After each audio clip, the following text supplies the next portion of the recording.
Hey guys, Annette here from Fox 8. Now, if you didn't catch our newscast this evening, don't worry. You can still find out the latest happening here in Northeast Ohio at fox8.com. Two stories that I had for you today were actually pretty interesting, so I want you guys to stick around to see what all I had. First off, I have a story that just about anybody can relate to, and that was about the cold and flu season. Now, I know saying that you guys are like, snooze, we don't want to hear it, but believe me, this was an interesting story. One question that's kind of been puzzling the Fox 8 News office is whether or not you're contagious, especially after you've been medicated. Some people in our office, for example, they're like, they've been sick for a few days, but they've seen the doctor, they've gotten maybe a prescription antibiotic. Now they're back at work and they're saying, oh, I've got the medicine, I'm not contagious at all, don't worry about me. But some other people in the office, like myself, are like, well, are you sure? And so I spoke with a local doctor who helped kind of debunk the myths about the cold and flu season.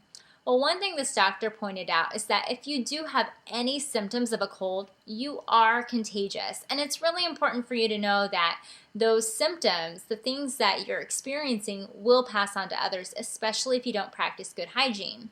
She did say that, among the symptoms that people typically have with a cold, and that could be congestion, runny nose, sneezing, fever.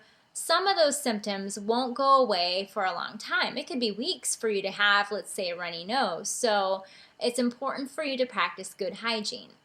Now, among that, she said the biggest thing that you could do and the best thing that you could do was actually just washing your hands. She says it's really important to wash your hands before and after you eat, in addition to washing your hands before and after you use the restroom. I thought it was kind of interesting that she said that you need to wash your hands so often, because I'm like, well, around the restroom I could understand, but she said whether it's eating, whether it's taking care of yourself, she said it just was really important that you don't ignore those points in your day, because those are points in your day that you're going to encounter probably the most germs. And if you don't clean up after yourself, then you're enabling your coworkers, your friends, your classmates to encounter so much more, because these illnesses that are caught by the cold season are often spread by virus, and typically these things are spread by contact from one person to another. So, that keyboard you're touching, the door handle that you're opening, those type of things are definitely going to be kind of the catalyst for spreading the illness during the season. So it's just really nice if you could be mindful this season and be respectful toward the people around you by just practicing good hygiene, whether you're sick or not, and staying at home when need be. Another thing that I did ask her was about the 24-hour rule. Now, I don't know if you guys have heard this, but typically I hear that schools say that if your child is sick, and has a fever, it's important that they don't return to school for a good 24 hours.